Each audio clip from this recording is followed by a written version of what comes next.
Assalamualaikum warahmatullahi wabarakatuh. Nama saya Destriana Nabila dengan NIM Mahjir 014 dari kelas Akuntansi Perbankan A02 akan mempresentasikan tentang pedoman akuntansi perbankan Indonesia buku 2. Yang pertama, bab 8, simpanan atau dana pihak ketiga. Simpanan adalah dana yang dipercayakan oleh masyarakat kepada bank berdasarkan perjanjian penyimpanan dana yang merupakan kewajiban bank kepada masyarakat di mana dana atau simpanan tersebut dapat ditarik atau dicairkan oleh masyarakat sesuai dengan ketentuan yang berlaku. Bentuk-bentuk simpanan berupa giro, tabungan, deposito, dan sertifikat deposito. Perlakuan akuntansi, pengakuan dan pengukuran.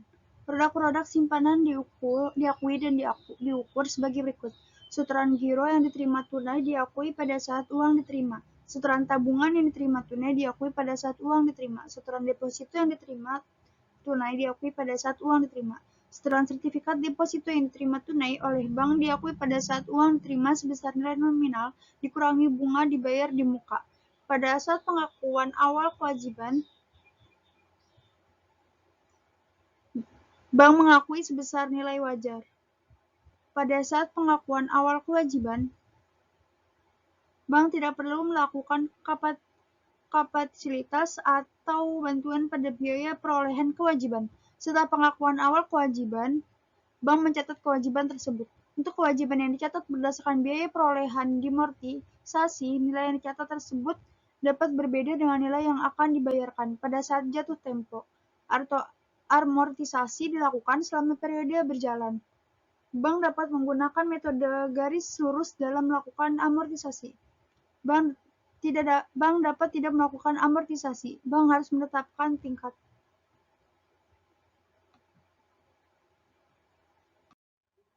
Lalu penyajian, kewajiban sebagai giro, tabungan, deposito berjangka, sertifikat deposito, simpanan lain yang dapat disamakan dengan itu disajikan di neraca sesuai kategori kewajiban keuangan seperti tabel berikut. Lalu saldo debit rekening giro disajikan sebagai bagian dari pos kredit. Contoh kasusnya dapat dilihat pada slide berikut ini. Lalu selanjutnya bab 9, transaksi antar bank dan transaksi dengan Bank Indonesia. Yang pertama, penempatan pada bank lain. Penempatan pada bank lain adalah penempatan atau tagihan atau simpanan milik bank dalam rupiah dan atau valuta asing pada bank lain, baik yang melakukan kegiatan operasional di Indonesia maupun luar Indonesia, baik untuk menunjang kelancaran transaksi antar bank maupun sebagai secondary reserve dengan maksud untuk memperoleh penghasilan.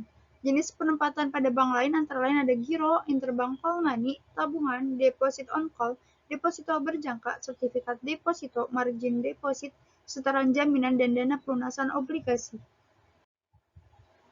Lalu perlakuan akuntansi. Yang pertama ada pengakuan dan pengukuran. Penempatan pada bank lain diakui pada saat dilakukan penempatan dan dapat diklasifikasikan dalam beberapa kategori aset keuangan. Sebagai berikut dapat dilihat pada tabel yang ada di slide. Lalu setelah proses penempatan, bank mencatat nilai penempatan pada bank lain sebagai berikut. Dapat lihat pada tabel. Pada saat pengakuan awal penempatan, bank tidak perlu melakukan kapitalisasi atas penempatan dan atau beban pada biaya perolehan atas penempatan dan dapat mengakui secara langsung sebagai pendapatan atau beban pada periode berjalan. Untuk penempatan yang dicatat berdasarkan biaya perolehan dimortisasi, nilai yang dicatat tersebut dapat berbeda dengan nilai yang akan diterima pada saat jatuh tempo. Amortisasi dilakukan selama periode berjalan. Bank dapat menggunakan metode garis lurus dalam melakukan amortisasi. Bank dapat tidak melakukan amortisasi. Bank harus menetapkan tingkat amortisasi dan mendokumentasikan dalam kebijakan. Lalu penyajian. Penempatan pada bank lain disajikan di neraca sesuai kategori sesuai pada tabel yang ada di slide. Giro pada bank lain yang bersaldo kredit disajikan dalam neraca sebagai pinjaman diterima. Cadangan kerugian penurunan nilai penempatan pada bank lain disajikan sebagai pengurang dari penempatan tersebut. Nilai tercatat pendapatan pada bank lain tidak boleh dikompensasi dengan nilai tercatat kewajiban kepada bank lain, meskipun terhadap bank yang sama. Contoh kasusnya dapat dilihat pada slide berikut ini. Lalu ada penempatan pada Bank Indonesia. Penempatan pada Bank Indonesia adalah penempatan atau tagihan bank baik dalam rupiah maupun valuta asing kepada Bank Indonesia. Jenis penempatan pada Bank Indonesia antara lain ada giro, foreign loan operation, FASB, dan lainnya, yaitu selain jenis di atas dan memenuhi kriteria penempatan pada Bank Indonesia. Perlakuan akuntansi, pengukuran, dan pengakuan. Penempatan pada Bank Indonesia diakui pada saat dilakukan penempatan dan dapat diklasifikasikan dalam beberapa kategori aset keuangan sebagai berikut ini. Setelah proses penempatan, bank mencatat nilai penempatan pada Bank Indonesia sebagai berikut dapat dilihat pada tabel. Lalu pada saat pengakuan awal penempatan, bank tidak perlu melakukan kapitalisasi atas pendapatan. Untuk penempatan yang dicatat berdasarkan biaya perolehan dimortisasi, nilai yang dicatat tersebut dapat berbeda dengan nilai yang akan diterima pada saat jatuh tempo. Amortisasi dilakukan selama periode berjalan menggunakan metode suku bunga efektif. Bank dapat menggunakan metode garis lurus dalam melakukan amortisasi. Bank dapat tidak melakukan amortisasi. Bank harus menetapkan tingkat martinisasi dan mendokumentasikan dalam kebijakan. Selanjutnya yaitu penyajian. Penempatan pada Bank Indonesia disajikan di neraca sesuai kategori dapat dilihat pada tabel berikut ini.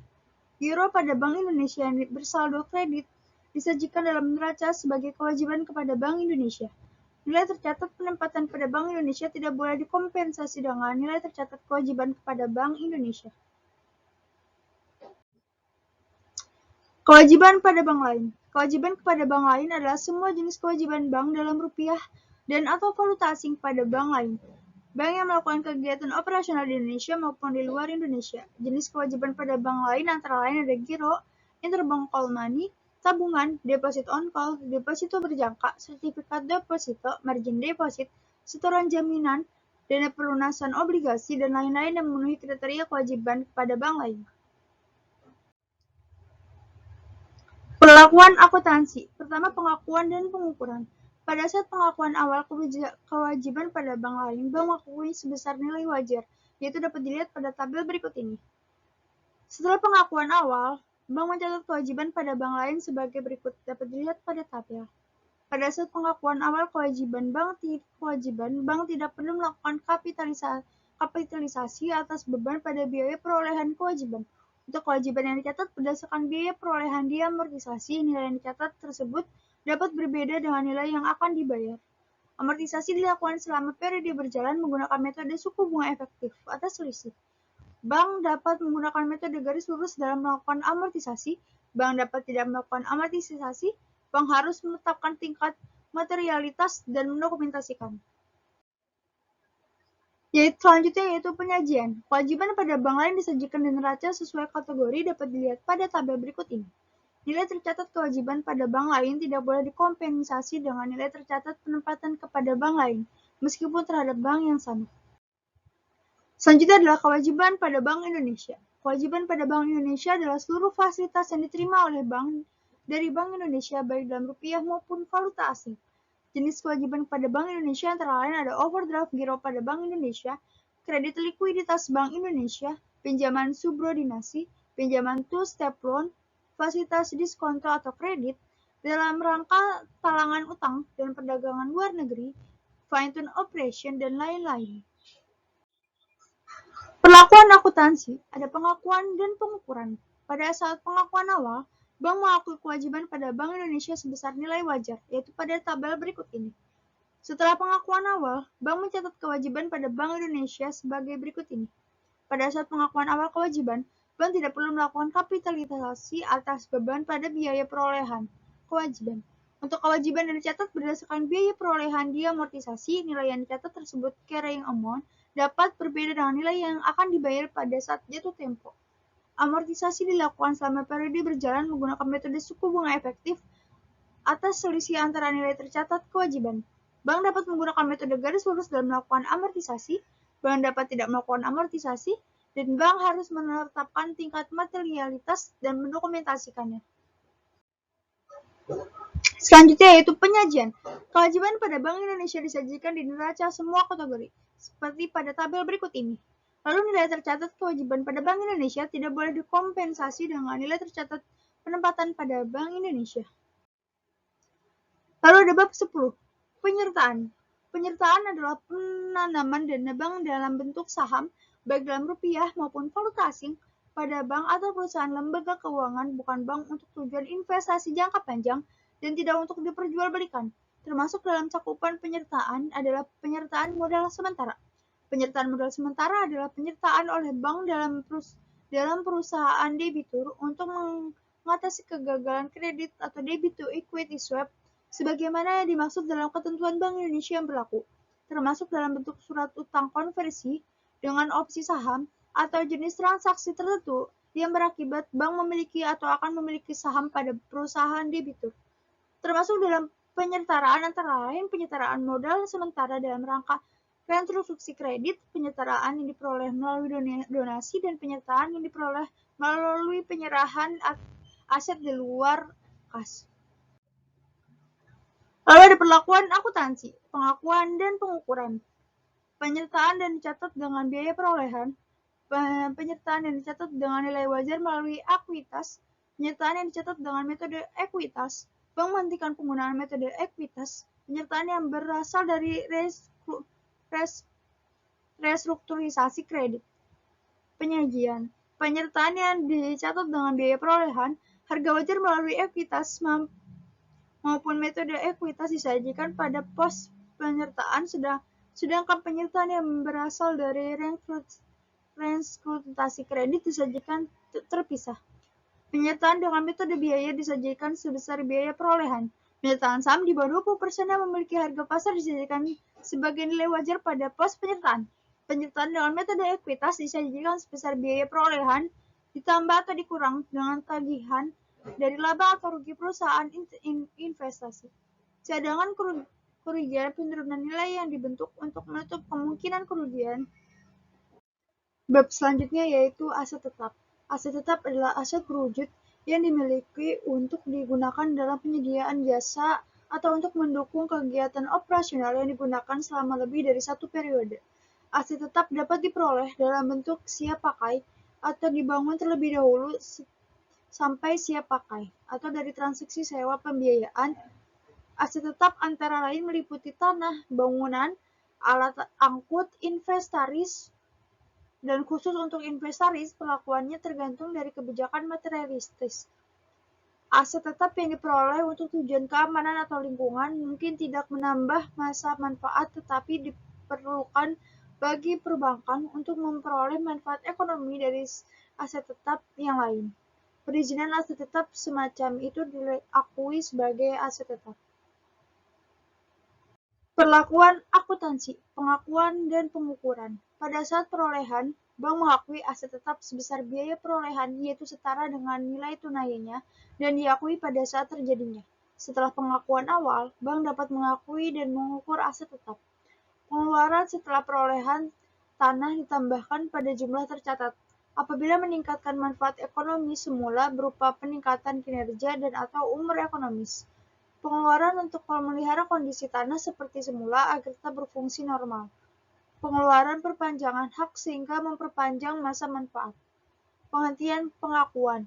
Pada saat pengakuan awal, aset tetap yang tersedia untuk dijual dicatat pada nilai yang lebih rendah antara nilai tercatat dengan nilai wajarnya.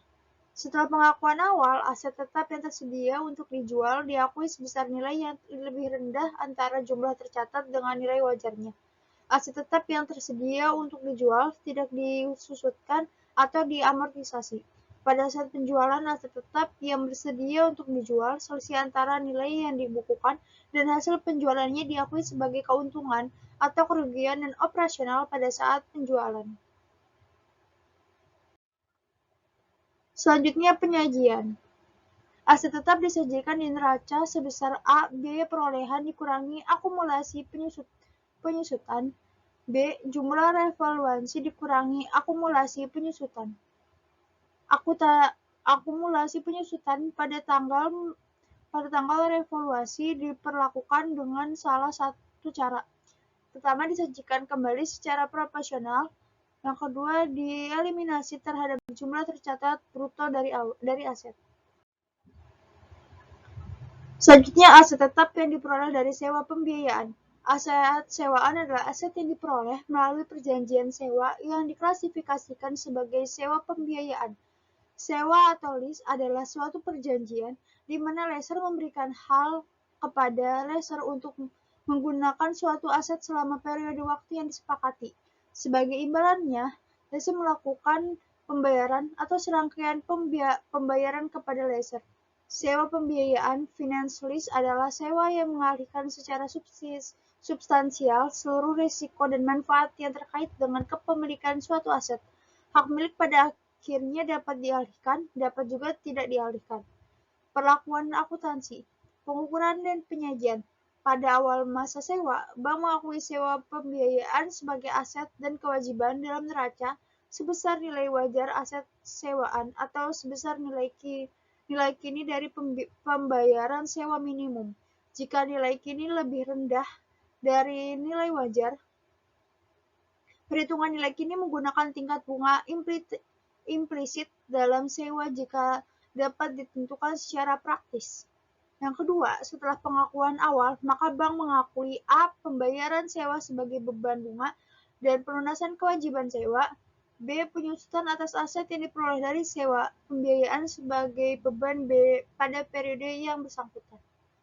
Selanjutnya, aset tetap dan kerjasama operasional. Kerjasama operasional adalah perjanjian antara dua pihak atau lebih, di mana masing-masing sepakat untuk melakukan suatu usaha bersama dengan menggunakan aset dan atau hak usaha yang memiliki dan secara bersama menanggung resiko usaha tersebut. Perlakuan akuntansinya yang pertama, pada saat penyerahan aset, bank sebagai pemilik aset mencatat aset yang diserahkan dalam perjanjian kerjasama operasi dengan mendebat aset KSO dan mengkredit aset tetap sebesar biaya perolehan. Biaya perolehan termasuk juga akumulasi, penyusutan, dan surplus revaluasi aset. Yang kedua, pada saat pengoperasian aset KSO. Yang ketiga, pemilik aset harus membukukan penyusutan atas aset KSO yang telah diserahkan secara sistematis sepanjang umur ekonomisnya. Selanjutnya yaitu aset yang diambil alih atau AIDA. AIDA adalah aset yang diperoleh bank, baik melalui pelelangan maupun di luar pelelangan berdasarkan penyerahan secara sukarela oleh pemilik agunan atau berdasarkan kuasa untuk menjual di luar lelang dari pemilik agunan dalam hal debitur tidak memenuhi kewajibannya kepada bank. Perlakuan akuntansi yang pertama, pengakuan dan pengukuran. Pada saat pengakuan awal, AIDA dibukukan pada nilai wajar setelah dikurangi biaya yang untuk menjualnya, yaitu maksimum sebesar kewajiban debitur di neraca. Yang kedua, setelah pengakuan awal, AIDA dibukukan sebesar nilai yang lebih rendah antara nilai tercatat dengan nilai wajarnya setelah dikurangi biaya untuk menjualnya. Yang ketiga, jika AIDA mengalami penurunan nilai, maka bank mengakui rugi penurunan nilai tersebut.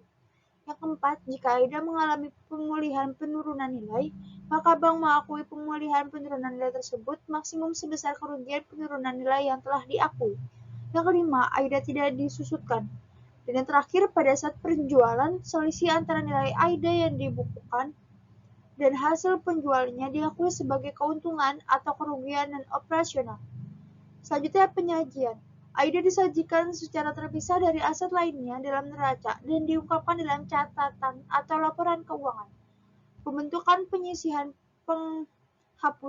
penghapusan aktiva non-produktif disajikan sebagai offsetting account dari AIDA.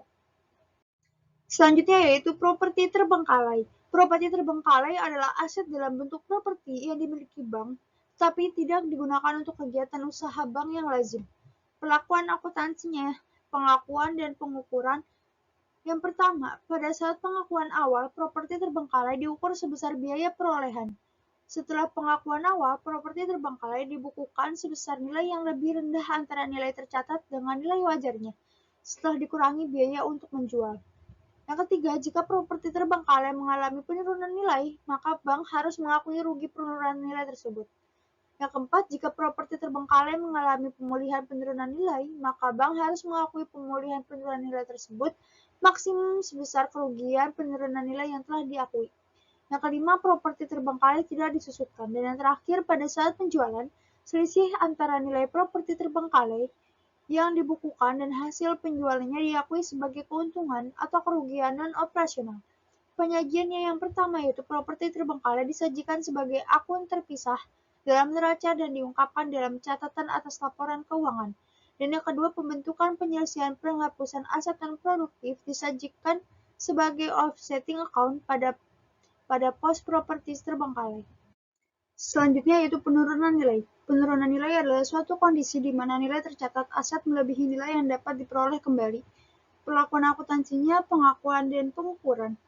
Pada saat terjadi penurunan nilai aset, bank mengakui sebagai kerugian penurunan nilai aset dalam laporan laba rugi dan sebagai cadangan kerugian penurunan nilai pada neraca. Kedua, jika berdasarkan evaluasi secara periodik diketahui bahwa jumlah penurunan nilai berkurang, maka bank memulihkan kerugian penurunan nilai yang telah diakui. Paling tinggi sebesar cadangan kerugian penurunan nilai yang telah dibentuk, dengan A. menyesuaikan kerugian penurunan nilai pada laporan laba rugi, dan cadangan kerugian penurunan nilai pada neraca jika pemulihan penurunan nilai terjadi pada periode berjalan, atau B. melakukan koreksi laba rugi pada periode terjadinya pemulihan, dan yang C. melakukan koreksi saldo laba awal periode atau melakukan koreksi laba rugi pada periode pemulihan. Penyajian cadangan kerugian penurunan nilai disajikan sebagai pos pengurang dari aset yang bersangkutan, kecuali untuk aset yang dicatat berdasarkan nilai terendah antara nilai tercatat atau sudah termasuk kerugian penurunan nilai dan nilai wajar. Bab selanjutnya yaitu bab ekuitas. Ekuitas adalah hak residual atas aset bank setelah dikurangi semua kewajiban. Instrumen ekuitas adalah setiap kontrak yang memberikan hak residual atas aset sesuatu entitas setelah dikurangi dengan seluruh kewajibannya. Modal disetor adalah seluruh nilai nominal saham sesuai dengan anggaran dasar. Modal disetor adalah modal yang telah ditempatkan dan disetor secara penuh yang dibuktikan dengan bukti penyetoran yang sah. Bagi bank yang berbentuk hukum koperasi, modal disetor terdiri atas simpanan pokok, simpanan wajib, dan modal penyetaraan. Pengakuan akuntansi, pengakuan dan pengukuran. Penambahan modal disetor dicatat. Pengukuran modal disetor dicatat. Pengeluaran saham dicatat sebesar nilai nominal yang bersangkutan. Bila jumlah yang diterima dari pengeluaran saham tersebut lebih besar daripada nilai nominalnya, selisih yang terjadi dibukukan pada akun agio saham. Sedangkan bila jumlah yang diterima tersebut lebih kecil daripada nilai nominalnya, selisih yang terjadi dibukukan pada akun disagio saham. Penyajian. Yang pertama, penyajian modal dalam neraca harus dilakukan sesuai dengan ketentuan pada anggaran dasar bank dan peraturan yang berlaku serta mengabarkan hubungan keuangan yang ada. Yang kedua, modal dasar, modal ditempatkan, modal disetor, nilai nominal yang banyaknya saham untuk setiap jenis saham harus dinyatakan dalam neraca. Lalu yang ketiga, bila terdapat lebih dari satu jenis saham, hak preference dari suatu golongan saham atau dividen dan peluasannya modal pada jenis saham harus dinyatakan dalam neraca. Dan yang terakhir, bila terdapat tunggakan dividen atas saham lainnya dengan hak dividen kumulatif. Itu tambahan modal disetor. Tambahan modal disetor terdiri dari berbagai macam unsur penambahan modal, seperti agula saham, tambahan modal dari perolehan kembali saham dengan harga lebih rendah daripada jumlah yang diterima pada saat pengeluaran, tambahan modal dari penjualan saham yang diperoleh kembali dengan harga di atas jumlah yang dibayarkan pada saat perolehannya, tambahan modal dari perbedaan kurs modal disetor, dan kompensasi berbasis saham serta modal sembarang dan lain sebagainya. Perlakuan akuntansi yang pertama, pos tambahan modal disetor tidak boleh didebit atau dikredit dengan pos laba rugi. Yang kedua, dalam hal jumlah yang dibayarkan dari saham yang diperoleh kembali lebih kecil daripada jumlah yang diterima.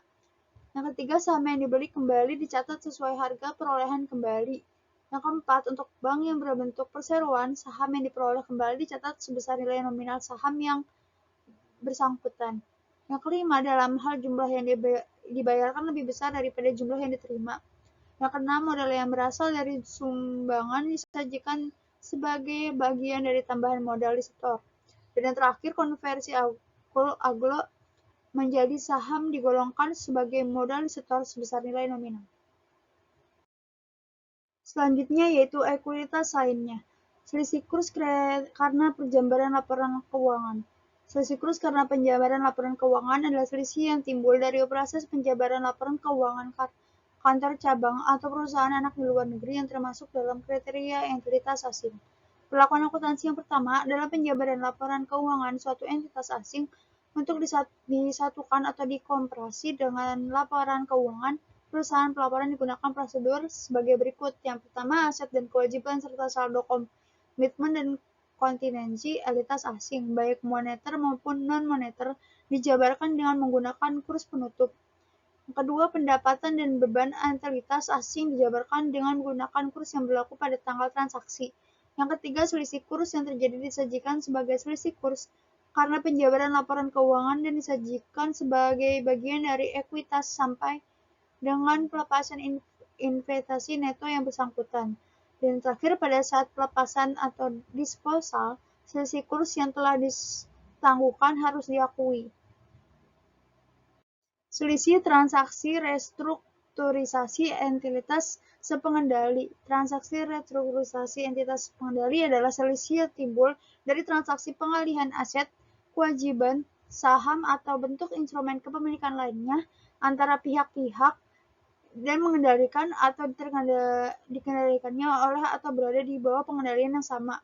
Perlakuan akuntansinya, pengakuan dan pengukuran. Yang pertama, selisih nilai transaksi restrukturisasi entitas sepengendalian diakui pada saat terjadinya pengalihan aset. Kedua, selisih nilai transaksi restrukturisasi entitas sepengendalian diakui sebesar selisih antara harga pengalihan dengan nilai buku setiap transaksi restrukturisasi antara entitas sepengendali. Saldo selisih nilai transaksi restrukturisasi entitas sepengendali dapat berubah pada saat adanya transaksi resiprokal antara entitas sepengendali yang sama, adanya peristiwa quasi-reorganisasi, hilangnya status substansi sepengendalian antara entitas yang pernah bertransaksi, atau pelepasan aset, kewajiban, saham, atau instrumen kepemilikan lainnya yang mendasari terjadinya selisih transaksi restrukturisasi entitas sepengendalian ke pihak lain yang tidak sepengendali. Penyajiannya, selisih transaksi restrukturisasi entitas sepengendali disajikan secara terpisah dalam ekuitas. Selisih transaksi perubahan ekuitas perusahaan anak atau perusahaan asosiasi. Transaksi perubahan ekuitas perusahaan anak atau perusahaan asosiasi adalah transaksi perubahan ekuitas perusahaan anak atau perusahaan asosiasi yang tidak berasal dari transaksi antar investor dan perusahaan anak atau perusahaan asosiasi. Perlakuan akuntansi, pengukuran, dan pengakuan. Selisih transaksi perubahan ekuitas perusahaan anak atau perusahaan asosiasi diakui pada saat perusahaan anak atau perusahaan asosiasi melakukan transaksi ekuitas dengan pihak ketiga atau transaksi yang mengubah ekuitas perusahaan anak atau perusahaan asosiasi. Yang kedua, jumlah yang diakui sebesar bagian bank atas perubahan nilai ekuitas perusahaan anak atau perusahaan asosiasi. Penyajian, selisih transaksi perubahan ekuitas perusahaan anak atau perusahaan asosiasi disajikan secara komponen ekuitas. Selisih penilaian aset dan kewajiban, quasi-reorganisasi.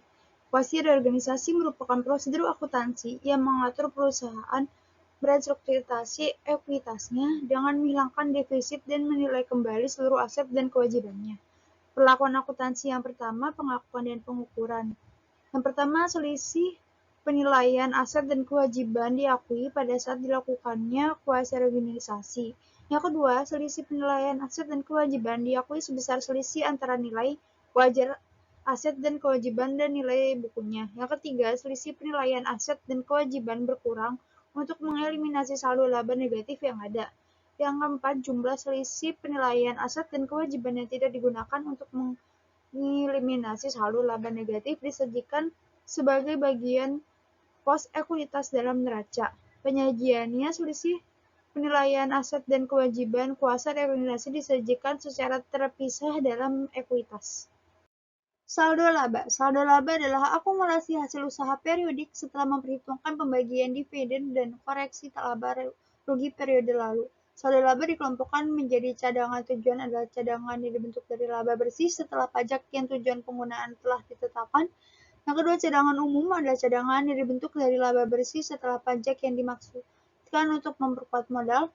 Yang ketiga, sisa laba yang belum dicadangkan terdiri dari laba rugi periode lalu yang belum ditetapkan penggunaannya dan laba rugi periode berjalan. Perlakuan akuntansi, pengukuhan, dan pengukuran. Pertama, saldo laba tidak boleh dibebani atau dikredit dengan pos-pos yang seharusnya diperhitungkan pada laba rugi tahun berjalan. Kedua, kewajiban pembagian dividen timbul pada saat deklarasi dividen. Yang ketiga, bila dividen dibagikan dalam bentuk saham, maka saldo laba akan didebit sebesar nilai wajar saham. Bab selanjutnya yaitu laporan laba rugi. Laporan laba rugi merupakan laporan utama untuk melaporkan kinerja dari suatu perusahaan selama suatu periode tertentu. Laporan laba rugi memuat pendapatan dan beban yang dibedakan antara unsur-unsur pendapatan dan beban yang berasal dari kegiatan operasional dan non-operasional. Jenis pendapatan utama dari operasi suatu bank antara lain pendapatan bunga, pendapatan komisi, dan provisi, serta pendapatan jasa lainnya. Setiap jenis pendapatan diungkapkan secara terpisah agar para pengguna laporan keuangan dapat memiliki kinerja bank. Bab yang terakhir yaitu laporan perubahan ekuitas. Laporan perubahan ekuitas adalah laporan yang menggambarkan peningkatan atau penurunan aset bersih atau keyakinan bank selama periode pelaporan. Perubahan ekuitas bank menggambarkan peningkatan atau penurunan aset bersih atau kekayaan selama periode bersangkutan berdasarkan prinsip pengukuran tertentu yang dianut dan harus diungkapkan dalam laporan keuangan. Laporan perubahan ekuitas kecuali untuk perubahan yang berasal dari transaksi dengan pemegang saham seperti setoran modal dan pembayaran dividen, menggambarkan jumlah keuntungan dan kerugian yang berasal dari kegiatan perusahaan selama periode yang bersangkutan. Sekian presentasi dari saya, kurang lebihnya mohon maaf. Wassalamualaikum warahmatullahi wabarakatuh.